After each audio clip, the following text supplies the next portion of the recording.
Halo semuanya, perkenalkan nama saya Desi Vere. Kali ini saya akan memaparkan materi mengenai teori perilaku produsen.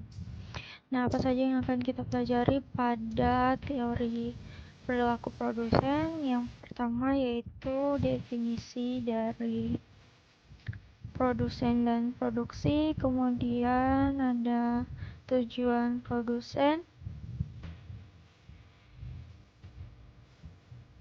dan proses produksi, fungsi produksi, dimensi produksi, dan yang terakhir adalah tahapan produksi.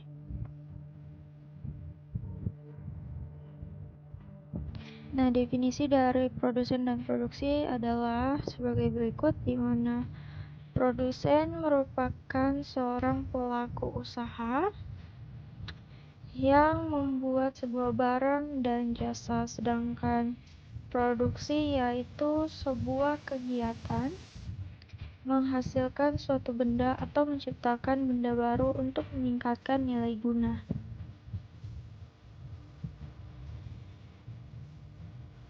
Tujuan dari seorang produsen yaitu untuk mendapatkan keuntungan atau profit.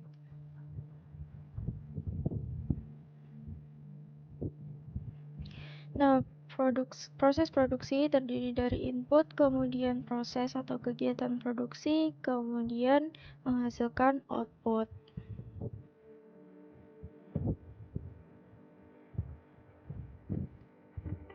Fungsi produksi dapat dirumuskan dengan Q sama dengan F dikali L dikali T dikali R dikali T, di mana Q merupakan quantity, L merupakan tenaga kerja atau labor, K merupakan kapital atau modal, R merupakan bahan baku, T merupakan teknologi yang digunakan. Dimensi produksi dibagi menjadi dua, yaitu dimensi jangka pendek dan dimensi jangka panjang.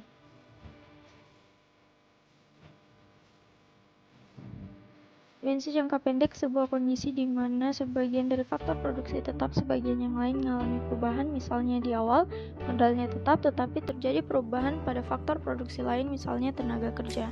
Nah, jangka panjang adalah sebuah kondisi di mana semua faktor produksi memiliki kemungkinan untuk berubah. Hampir semua faktor produksi berubah, modal berubah, tenaga kerja berubah, dan teknologi yang digunakan juga berubah.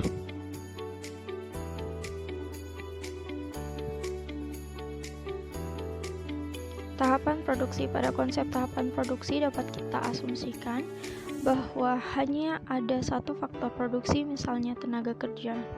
Namun sebelum kita bahas tentang konsep produksi, kita bahas dulu beberapa konsep penting di dalamnya, yaitu yang pertama adalah total produksi. Nah, total produksi adalah keseluruhan barang atau jasa yang berhasil diproduksi atau dihasilkan oleh seorang produsen. Kemudian ada average product. Nah, average product ini merupakan produksi rata-rata yang mampu dihasilkan oleh sebuah perusahaan. Kemudian ada rumus, yaitu AV sama dengan TP per L, di mana AV merupakan average product, TP merupakan total produksi, dan L merupakan labor atau tenaga kerja. Kemudian ada marginal product. Marginal produksi merupakan tambahan produk yang dapat dihasilkan apabila seorang produsen menambah satu unit tenaga kerja atau seorang tenaga kerja. Nah, marginal product ini dapat dihitung dengan rumus MP sama dengan delta TP per delta L.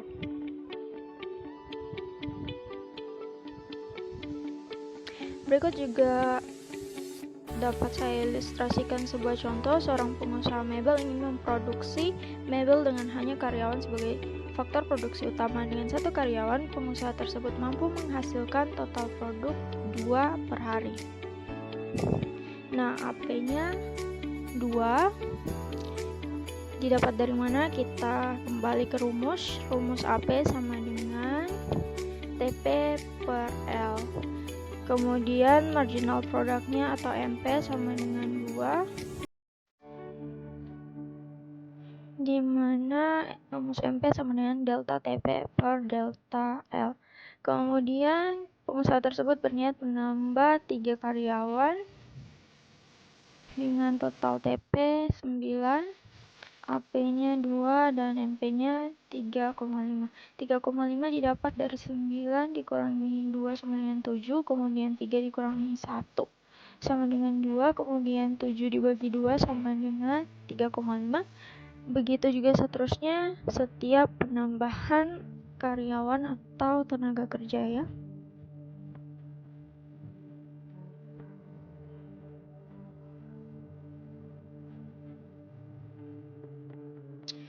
Nah, berikut ini merupakan siklus produksi. Ada 3 tahapan pada siklus produksi. Tahapan tersebut dilalui berdasarkan pengukuran terhadap marginal produksi, average produksi, dan total produksi.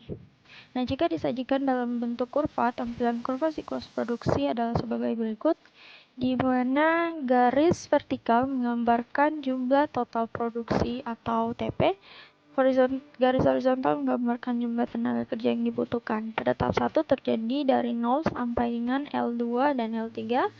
Tahap 2 terjadi pada fase L2 sampai L3. Tahap 3 terjadi pada fase L3 hingga tak terhingga.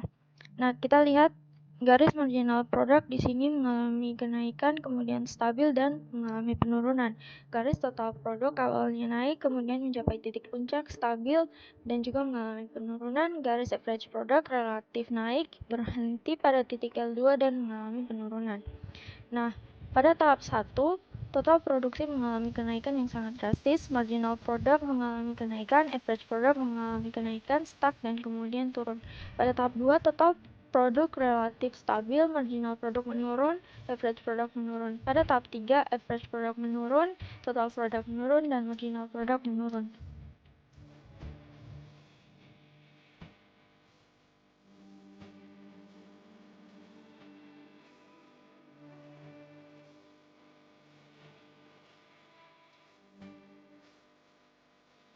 Nah, kemudian kita akan masuk pada kurva Isoquant ya.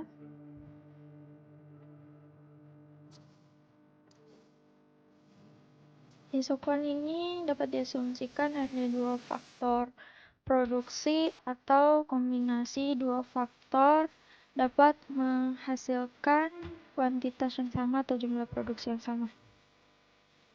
Berikut merupakan kurva Isoquant, di mana gambar ini menunjukkan satu kombinasi antara modal kerja dan tenaga kerja ya. Dengan Q sama dengan 1500, artinya pada titik D tenaga kerja yang dibutuhkan L4, modal yang dibutuhkan K4, hasil produksi yang dihasilkan 1500. Begitu juga dengan titik lainnya. Apapun kombinasi antara labor dan kapital, jumlah produksi yang dihasilkan tetap sama, yaitu 1500.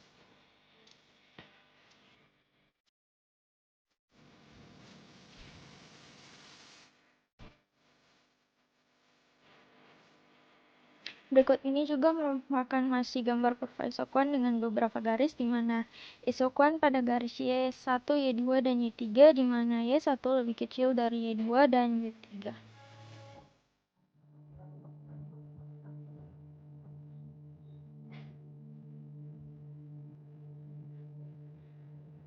Kemudian ini merupakan kita masuk ke kurva Isocos, di mana kurva Isocos merupakan kurva yang menunjukkan kombinasi dua faktor produksi dengan biaya yang sama.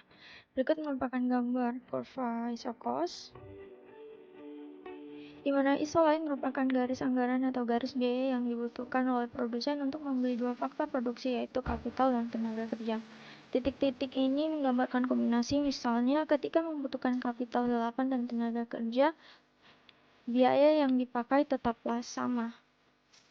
Begitu juga dengan titik-titik yang lainnya.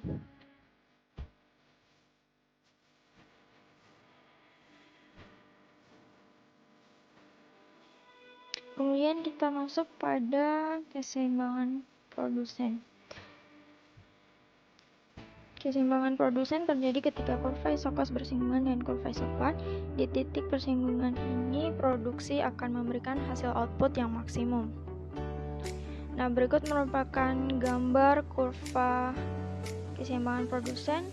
Kurva ini menggambarkan titik terbaik bagi seorang produsen menggunakan anggaran tertentu untuk hasil maksimal. Nah, Anggaran tertentu ditandai dengan titik B, dan garis yang menghubungkan titik B dan titik T dan B adalah garis anggaran minimal.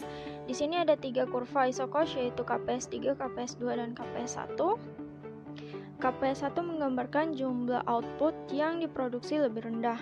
Nah, produsen sejatinya ingin memproduksi pada level KPS3, namun anggaran yang dimiliki tidak cukup. Nah, kita lihat di sini anggaran bersinggungan pada 3 titik, yaitu M, E, dan L.